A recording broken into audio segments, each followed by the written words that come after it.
Chapter 44. The Troublesome Road to Canaan. When Moses struck the rock at Kadesh and no water came out, painful, awkward moments slowly passed. Some of the people began to hoot and jeer at him. Moses and Aaron glanced nervously at each other. Vexed and impatient, Moses did the very next thing that came to his mind. He lifted the rod and again whacked it down on the rock with an even greater force. The crowd went silent, waiting for something to happen. Moses was almost crushed by a heavy feeling of deep embarrassment because no water was coming from the rock. In his strong feeling against the mob, he had either forgotten or ignored the instructions God had given to him. He had chosen his own way. And now he seems to be unable to make good his boast that he had the power to supply water to all those Israelites. God brings water. "If water doesn't come out of this rock after what you've promised," Aaron shakily remarked to Moses, "the people will be so angry that they'll probably go completely out of control. If a miracle doesn't occur within the next minute or two, there'll be plenty of trouble." Moses knew Aaron was right. In his unhappy situation, all he could think to do was strike the rock a third time. Before he could do so, however, the boulder shook as though an explosion had taken place from within it. Moses, Aaron, and a few of the officers standing farther back on the rock were all but thrown off their feet. When they recovered their balance, they realized that a strong stream of clear water was noisily gushing from the base of the boulder below them. Numbers chapter 20 verses 7 through 11. A tremendous shout came from the crowd. People rushed toward the rock to dip into the cool water, but were forced back as it surged speedily forth to spread into a swift stream that coursed toward the camps of the Israelites. Even before the stream had flowed into its definite course and had lost its muddiness, people and livestock thronged to it to get their fill. Then started the task of filling millions of pots, jars, and water skins with this precious fluid. Moses and Aaron were greatly relieved to see the life-giving water flowing from the rock. Another crisis had passed. One more rough spot had been smoothed out. Nevertheless, Moses knew that all was far from right. Now that water had come to the people, he had a gnawing feeling of guilt. "We should return to the tabernacle to thank God," Moses muttered uneasily to Aaron. At the tabernacle, God's voice spoke out in such an angry tone that Moses and Aaron trembled as they bowed their heads to the ground. God's just punishment. "You have failed to act with wisdom," God told them. "You, Moses, let your temper get the better of you in front of the people.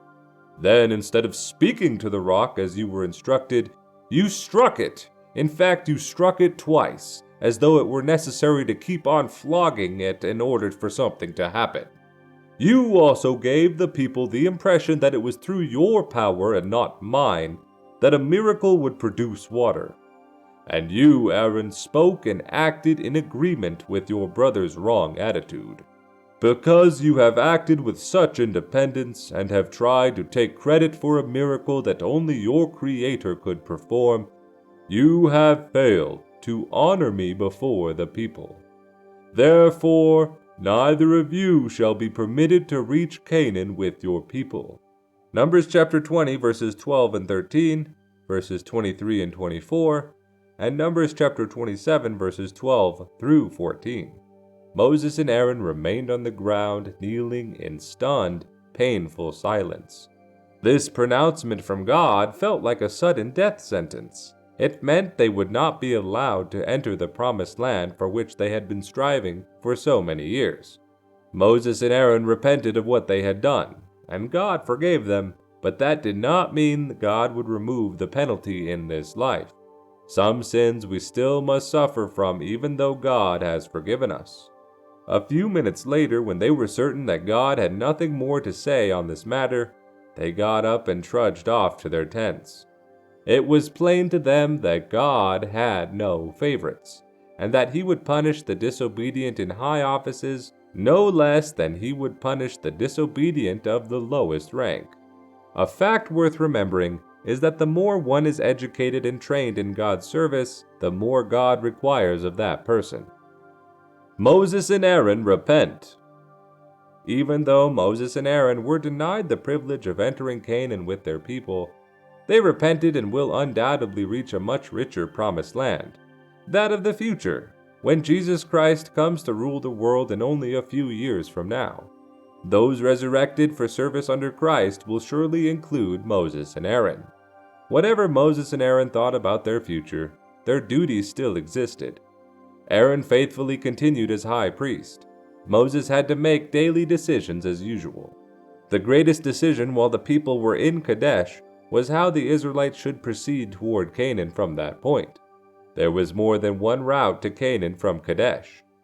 One way had been attempted almost 4 decades earlier by many of the Israelites when they had been set upon by the Amalekite and Canaanite raiders, a time when so many Israelites had lost their lives. Another way was to cross eastward over the Mount Seir range of mountains and then proceed north. Or the traveler could proceed north or south around Edom to the King's Highway. The King's Highway was a major road leading up east of the Dead Sea. It had been constructed across swamps and deserts and mountains hundreds of years previously by local governments, and had since been used and kept in fair condition as a route for armies and merchant caravans. Moses already knew God would not lead Israel by the way where so many had been slaughtered before, even though it was the most direct route. Even though it was a longer route, Moses recognized it would be to the advantage of the Israelites to travel on the King's Highway through the land of Edom. Once they were through Edom and Moab, they could enter Canaan by turning westward. Opposition from the King of Edom. Realizing that it was necessary to receive permission to pass through the nation, Moses sent messengers to the ruler of Edom. The letter carried by the messengers pointed out that the Israelites, as cousins of the people of the Arabian desert, had struggled through many years of hardships in their efforts to come out of Egypt, and that they would like to be regarded as friendly relatives passing through the territory of the Edomites. "Please let us pass through your country," Moses continued in the letter. "We promise not to trample through your fields, nor through your vineyards. We won't even use your water. Our desire is simply to reach the King's Highway and proceed north." Numbers chapter 20, verses 14 through 17. The Israelite messengers returned only a few hours later with word from the ruler of Edom. "The Edomite king told us to tell you," the messengers reported to Moses, "that if we go through his land, his army will attack." Moses was disappointed. He certainly hadn't expected such a hostile reply. "Perhaps the Edomites don't believe we won't use their water," Aaron suggested.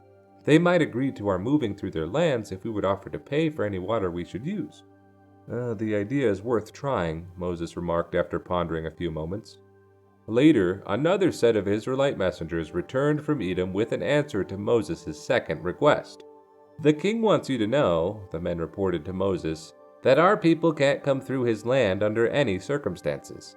He said that while he is king, 2 million strange people and their animals won't go stamping across Edom." Moses was again disappointed. He had hoped that his second appeal to the ruler of Edom would result in success.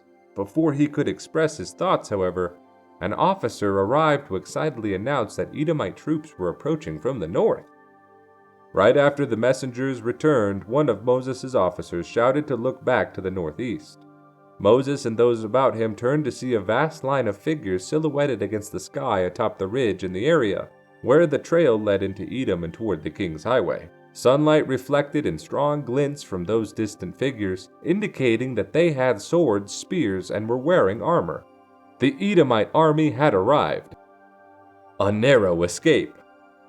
"Sound the signal to break camp," Moses ordered. "Tell the people to be ready to leave in order within the hour. Warn the men to prepare themselves for a possible attack." There was sudden action from among the Israelites. The same scene, strangely, had been enacted by them or their ancestors almost 2 generations before, when a part of them had tried to get into Canaan against God's will. Now, however, they were not divided, and they worked faster than before to get ready to leave. Once again, the more than 2 million people and their flocks and herds moved on the trail that led into the desert valley called Arabah. Whether the Edomites planned to attack or whether they intended only to protect their borders is something we probably won't learn until God makes it known in the future. when he will undoubtedly reveal all the facts of the past history of man. In any event, the tribes of Israel managed to leave the border in time to avoid any trouble with the army of the king of Edom. The first stopping point was at Mount Hor, a high peak of the Seir range. There God gave a special message to Moses and Aaron, and he instructed them to come to the top of the mountain. Aaron was to dress in his priestly robes and was to bring one of his sons, Eleazar. Numbers chapter 20 verses 22 through 25. The people quickly sensed that some special event was to take place on the mountains, and many of them watched the three men ascend the sandstone mountain to its height of around 6,000 feet. Aaron dies on Mount Hor. After the three arrived atop Mount Hor, Aaron gazed silently down on the Israelite camp he knew he would never join again. Looking upward, he could see to the west a part of the mountains and deserts through which the people had struggled. He turned his gaze to the northwest, but he could not quite see the promised land just over a range of mountains. Regretfully, he remembered God's decision that he and Moses would not go into that promised land because of their wrong attitude when they sought to bring water to the people. He realized that he had come to the end of his life. According to God's instructions, Moses removed the priestly attire from Aaron and put it on Aaron's son Eleazar. As soon as this was done and Eleazar was anointed as the next high priest into Aaron's office, Aaron sat down, leaned back on a ledge, and closed his eyes. It was at that moment that he drew his last breath. There was nothing to be done to prevent him from the peaceful and painless death that came to one of God's servants at the age of 123 years. Numbers chapter 33 verses 37 through 39. There was great mourning among the Israelites when they learned of Aaron's death. The mourning continued for 30 days, the length of time spent in expression of grief in those days because of the passing of a person of high office. Numbers chapter 20 verse 29. Under attack again! Meanwhile, a Canaanite king whose small domain included an area of southern Canaan heard that the Israelites were about to invade his territory to the northwest of the Mount Hor range. This king felt that it was wiser to attack than to be attacked, and not to be outdone, he sent mounted troops to the south to rush in on the camps of the Israelites. So swift was this attack that some of the Israelites were whisked away as prisoners before anything could be done. The Israelites were so upset by what had taken place that they made vows to God that they would wipe out the towns from which the attackers had come from, if God would help them. God quickly answered their pleas, and Israel proceeded safely northwest in the Arabah desert. After leaving the Mount Hor area and defeating the Canaanites, the Israelites continued through the valley of the Arabah. This route was called the Way of the Red Sea because it led to the Gulf of Aqaba. Traveling through this huge desert cradle was difficult because of the heat and the arid conditions. A number of people began to complain again, especially because of the manna, which they disliked because of their bad attitude. Their state of mind was like a contagious disease. It spread so swiftly that it was only a matter of hours before a pounding wave of discontent disrupted the entire camp. As usual, the head complainers organized throngs to gather before Moses' tent with their loud and childish demonstrations. Their remarks were so profane against Moses and against God that God was angrily moved at once to punish these offenders. Even as noisy crowds shouted against their Creator, suddenly screams of pain and terror began to rise from all parts of the camp. Thousands of snakes were suddenly wriggling into the tents and angrily biting the people on their feet and legs, injecting a death-dealing poison that would quickly mean the end of life for their victims.